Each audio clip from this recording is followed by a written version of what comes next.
Hello students, now we start our today's topic है ना vapour pressure of a liquid and liquid solution. एक liquid और दूसरा भी लिक्विड, मतलब हमने क्या करा है कि हमारे पास जो सॉल्यूट है सब्सटेंस वो भी एक लिक्विड का काम कर रहा है और जो सॉल्वेंट है वो भी एक लिक्विड है, मतलब both are liquid in a solution. Okay, तो और मेन चीज वेपर प्रेशर जो बेटा हम लास्ट वीडियो में डिस्कस कर चुके हैं। ठीक है, तो vapour pressure of a pure substance क्या होता है, जो बेटा आपको याद हो हमने लास्ट वीडियो में क्या पढ़ा था, हमने वाटर का एग्जाम्पल लिया था। ठीक है ना, तो उसमें क्या करा था, जैसे वाटर को हम हीट करते हैं तो हीट करने पर क्या होता है, हीट एनर्जी को वाटर के मॉलिक्यूल्स एब्जॉर्ब करते हैं। क्लियर? ठीक है, और वाटर के मॉलिक्यूल उस हीट को एब्जॉर्ब करने के बाद उनके पार्टिकल के बीच का इंटरमॉलिक्यूलर फोर्स ब्रेक होता है, और जब वो ब्रेक हो जाता है तो पार्टिकल फ्री टू मूव हो जाते हैं, वो बार बार स्ट्राइक करते हैं। तो लिक्विड की सरफेस पे बार बार स्ट्राइक करने से क्या होता है, एक प्रेशर क्रिएट होता है, और जब ये प्रेशर एटमॉस्फेरिक प्रेशर से ज्यादा हो जाए, इक्वल और ग्रेटर देन हो जाता है, तब ये वाटर के पार्टिकल्स क्या होते हैं, वो लिक्विड के पार्टिकल सरफेस को छोड़ जाते हैं, जिसको आप कहते हैं वेपर बनना। Is that clear? ये हम लास्ट वीडियो में डिस्कस कर चुके थे। तो बेटा देखो, और ये जो वेपर्स होते हैं ये डिपेंड किस पे, मतलब जो वेपर प्रेशर होता है उसको इफेक्ट करने वाले फैक्टर कौन कौन से होते हैं। तो देखो, इसके मेन टू फैक्टर्स होते हैं। जो first one is nature of the liquid and the second is temperature, आप उसको कितना हीट कर रहे हो। ठीक है ना, तो वो चीज, तो पहली चीज की बात करते हैं, नेचर ऑफ द लिक्विड। अब आप बताओ, ऐसा लिक्विड जिसके पार्टिकल्स के बीच में इंटरमॉलिक्यूलर फोर्स वीक होगा तो बेटा वो थोड़ा सा हीट करने पर ब्रेक हो जाएगा। तो ऐसे जो लिक्विड्स होते हैं वो इजीली वोलेटाइल होते हैं, वो मोर वोलेटाइल होते हैं। ठीक है, और that type of liquid which having the more intermolecular forces between their particles या मॉलिक्यूल्स, तो वहां क्या होता है बेटा, वो लेस वोलेटाइल होते हैं। ठीक है ना, तो वहां पे वेपर प्रेशर क्या हो जाएगा, कम हो जाएगा। क्लियर? एक तो ये चीज, दूसरी चीज ये लिक्विड का टेम्परेचर, आप उसको कितना हीट कर रहे हो। Clear point? तो इस तरीके से बेटा हमारे पास क्या होता है, तो vapour pressure of a liquid जो होता है इज इंक्रीज द टेम्परेचर। अब देखो, मान लीजिए अब हमारे पास लिक्विड तो जो है इंटरमॉलिक्यूलर फोर्सेस जो है, आपने उसको हीट करना स्टार्ट किया, जैसे जैसे टेम्परेचर बढ़ाओगे वैसे वैसे पार्टिकल के बीच का फोर्स ऑफ अट्रैक्शन धीरे धीरे लूज पड़ेगा। क्लियर है? एक टाइम ऐसा आ जाएगा वो ब्रेक हो जाएगा, फ्री टू मूव होंगे। तो वेपर प्रेशर किस चीज पे डिपेंड करा, जैसे जैसे टेम्परेचर बढ़ा वैसे वैसे पार्टिकल दूर होंगे। ठीक है, और उनकी फिर क्या होगी, फ्री हो गए। फ्री होने के बाद जितना टेम्परेचर आप बढ़ता जाएंगे, वो टेम्परेचर से जो एनर्जी मिल रही है, हीट एनर्जी, वो पार्टिकल्स की क्या बढ़ा रही है, काइनेटिक मोशन, काइनेटिक एनर्जी में कन्वर्ट हो रही है। इससे पार्टिकल की जल्दी जल्दी मूव करने की काइनेटिक मोशन बढ़ेगी, और जितना तेजी से वो स्ट्राइक करेंगे, मोशन बढ़ेगी, उतनी तेजी से सरफेस पे स्ट्राइक करेंगे, और जितना तेजी से स्ट्राइक करेंगे उतनी जल्दी प्रेशर बढ़ेगा, और वही प्रेशर आगे जाके क्या बन जाएगा, वेपर प्रेशर। तो जो वेपर प्रेशर होता है वो टेम्परेचर के क्या हुआ बेटा, आपके डायरेक्टली प्रोपोर्शनल हुआ कि नहीं हुआ। क्लियर है पॉइंट?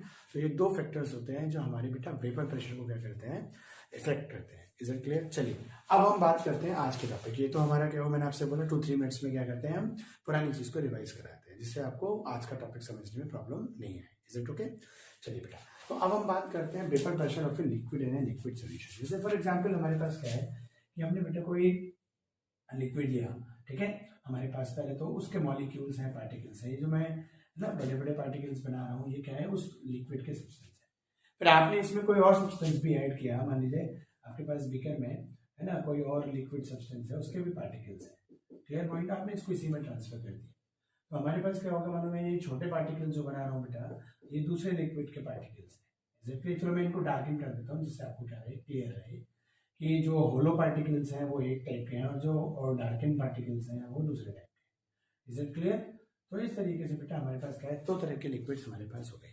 और देखो, सॉलिबिलिटी आप पढ़ चुके हैं, लिक्विड एंड लिक्विड हम आपको पहले पढ़ा चुके हैं कि क्या होता है जब हम टू सब्सटेंस को मिक्स करते हैं, और वो चाहे सॉलिड इन लिक्विड हो या लिक्विड इन लिक्विड, तो पहले क्या होता है, बोथ पार्टिकल, जो सॉल्यूट होता है उसके पार्टिकल भी दूर दूर हो जाते हैं, सॉल्वेंट के पार्टिकल भी दूर दूर, और एक इंटरेक्शन डेवलप होता है सॉल्यूट और सॉल्वेंट के पार्टिकल के बीच में। क्लियर है? तो यहाँ भी वही होगा कि जब हम टू लिक्विड्स को मिक्स करेंगे तो इन पार्टिकल्स के बीच में क्या होगा, एक फोर्स ऑफ अट्रैक्शन डेवलप होगा बेटा। क्लियर है पॉइंट? इस तरीके से ये हमारे फोर्स ऑफ अट्रैक्शन डेवलप हो जाएगा। Clear point? तो अब हमारे पास क्या करना होता है, हमें वेपर प्रेशर कब बनेगा, जब हम इन लिक्विड को हीट करेंगे। तो हीट करने से क्या होगा बेटा, पहले जब हम मान लीजिए इसको पार्टिकल को हम क्या कर रहे हैं, ये पूरा सोल्यूशन हमारे पास है। क्लियर? और हम इसको हीट कर रहे हैं। हीट करने से क्या होगा बेटा, जो हीट एनर्जी को ऑब्जर्व करके पार्टिकल्स के बीच का फोर्स ऑफ अट्रैक्शन ब्रेक होगा। तो सॉल्वेंट और सॉल्यूट का जो इंटरेक्शन, मतलब both liquid A and B जो भी है, तो इनके पार्टिकल्स के बीच में, मान लीजिए ये जो छोटे पार्टिकल्स हैं, मान लीजिए ये क्या है, बी सब्सटेंस है, ये हमारे पास क्या है ना, बी सब्सटेंस है।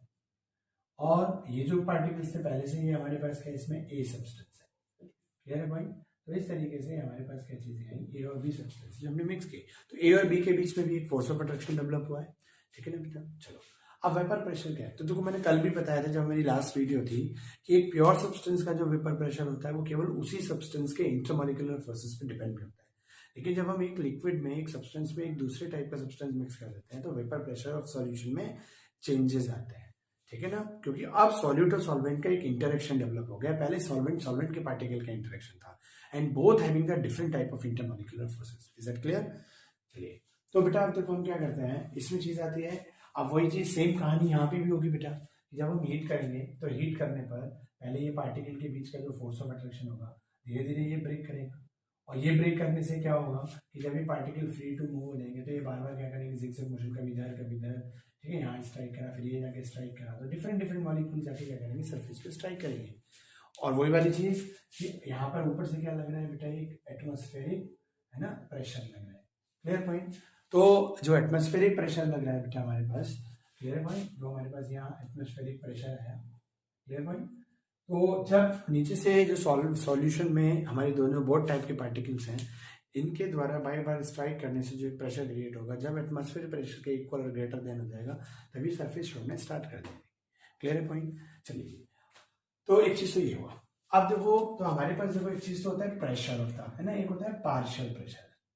एक हमारे पास क्या होता है बेटा, देखो है ना पार्शियल प्रेशर। तो देखो पार्शियल प्रेशर क्या होता है, आप याद करिए हमारे पास लॉ आया था, Dalton's law of partial pressure, है ना, +1 में स्टेट ऑफ मैटर जब चैप्टर आता है बेटा, तो हमारे पास आता है डाल्टन्स लॉ ऑफ, है ना, पार्शियल प्रेशर। तो वो क्या होता है आप याद करो, हमारे पास यही तो होता है पी टोटल, जो मिक्सचर है, मतलब वो पी टोटल क्या होता है, partial pressure of A component, partial pressure of B component.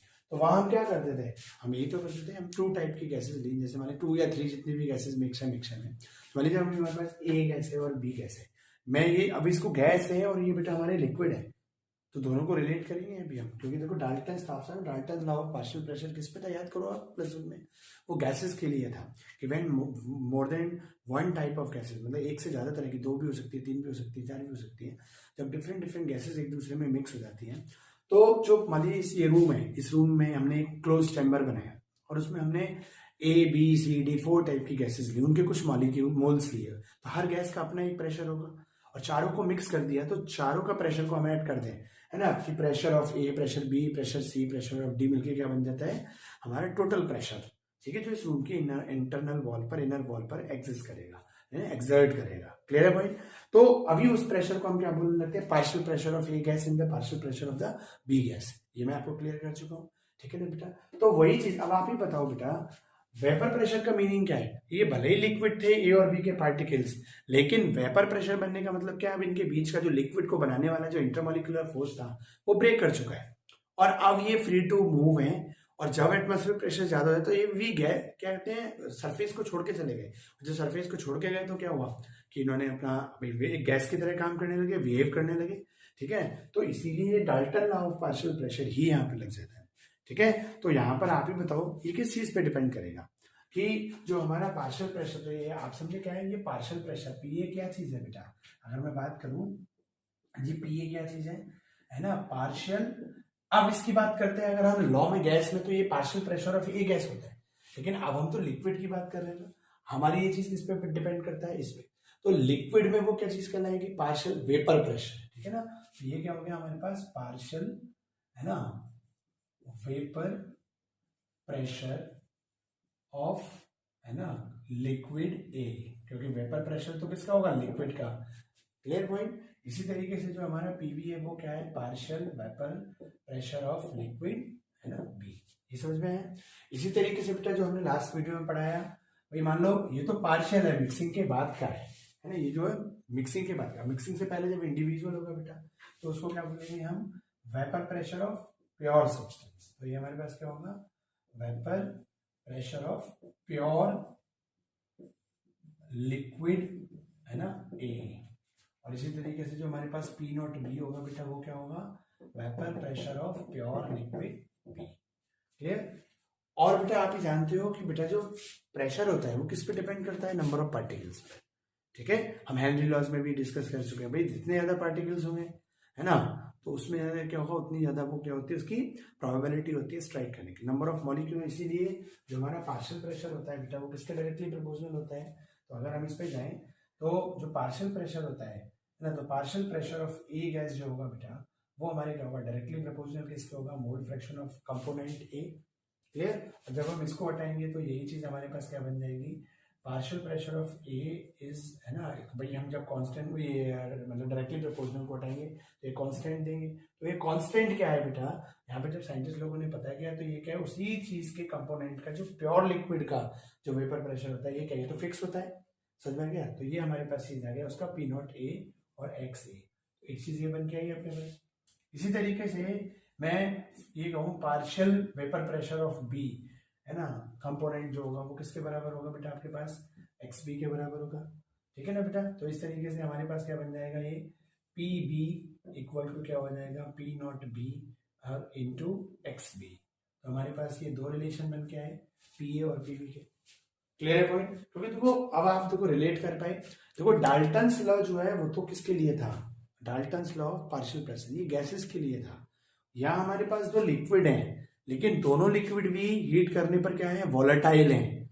ए और बी जो दोनों लिक्विड हैं वो क्या है, वॉलेटाइल। वॉलेटाइल मतलब जिसकी वेपर बन सके, और वेपर रिलेट किससे कर जाती है, गैस से। इसलिए हमने इन लिक्विड का जो वेपर प्रेशर है ना, मतलब और जब मिक्स कर दिया तो वही वेपर प्रेशर क्या कहलाएगा, पार्शियल वेपर प्रेशर। वो किसके बराबर हो जाएगा, उन गैसेस के प्रेशर के बराबर, पार्शियल प्रेशर के बराबर हो जाएगा। इसीलिए बेटा हमने इसको यूज किया यहाँ पर, जो Dalton's law of partial pressure इसलिए यूज में आया है यहाँ पर। बताओ यहाँ तक किसी बच्चे को कोई डाउट, कोई चीज।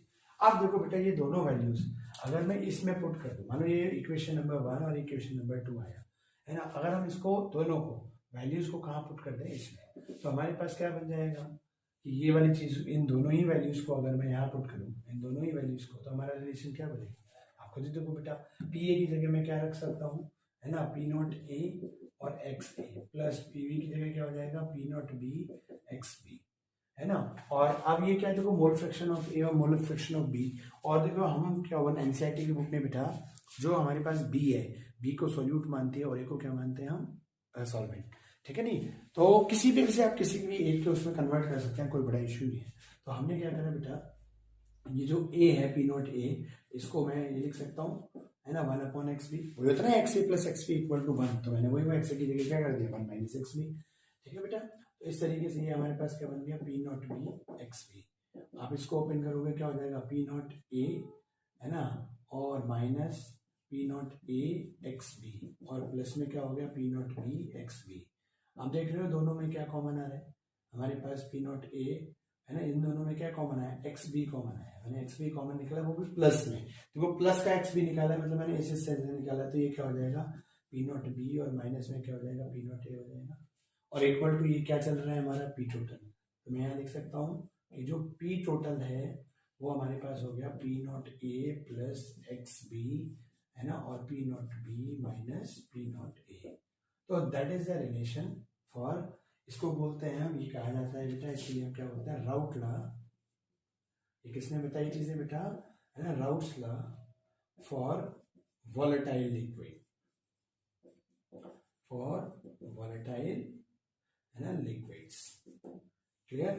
तो ये चीज हमारा हुआ मेन चीज पहली वाली। तो देखो अब आपको एक चीज समझ में आई बेटा, हमारे पास ये क्या है, हम क्या पढ़ा रहे थे आपको, कि जब किसी लिक्विड में, ठीक है ना, एक दूसरा लिक्विड मिलाया और दोनों ही क्या है, वॉलेटाइल। क्लियर। हमारा जो सॉल्यूट है बेसिकली, देखो सॉल्वेंट तो वॉलेटाइल होते हैं, मेन है कि सॉल्यूट वॉलेटाइल भी हो सकता है और नॉन वॉलेटाइल। तो this is for route law for volatile solute. मैं लिक्विड की है ना, इसको लिख भी सकते हैं किसमें, जो लिक्विड है वो क्या है हमारा, सॉल्यूट। Clear point. तो इस तरीके से हमारे पास क्या हो गया, वॉलेटाइल लिक्विड के लिए सॉल्यूट और हमारा क्या है, वॉलेटाइल। Is that clear. तो ये चीज हमारी बन के आई बेटा। चलो अब इसी तरीके से देखो यहाँ पर क्या होता है, एक वेपर फेज में आता है। ये तो देखो क्या है, ये हमारे लिक्विड है। यहाँ तक ये क्लियर हो सब बच्चों को बेटा, यहाँ तक तो किसी को कोई इश्यू नहीं है। ठीक है ना। थोड़ा सा आप शुरू से देखेंगे पूरा मिक्स है, पहले मैंने डेरिवेशन जैसे किया देन इसी चीज को यहाँ पे इंक्लूड कर दिया। ठीक है। अब चलो अब हम बात करते हैं कि ये तो चीज होगी बेटा क्या हमारे पास, non volatile liquid, sorry for volatile liquid. अब हम बात करते हैं फॉर नॉन वॉलेटाइल लिक्विड। ठीक है। तो आप देखो इसमें क्या करेंगे हम, कि अब आप ही बताओ बेटा, ये तो हो गया फॉर वॉलेटाइल लिक्विड, अब मुझे नॉन वॉलेटाइल लिक्विड करना है, जो सॉल्यूट है मेरा, जो सॉल्यूट है मतलब जो सॉल्वेंट है बेटा वो तो वॉलेटाइल हो गई होगा, लेकिन अब मैं इसको कर दूं नॉन वॉलेटाइल, इसको क्या कर दूं नॉन, जो हमारा सॉल्यूट है वो कैसा है बेटा नॉन वॉलेटाइल।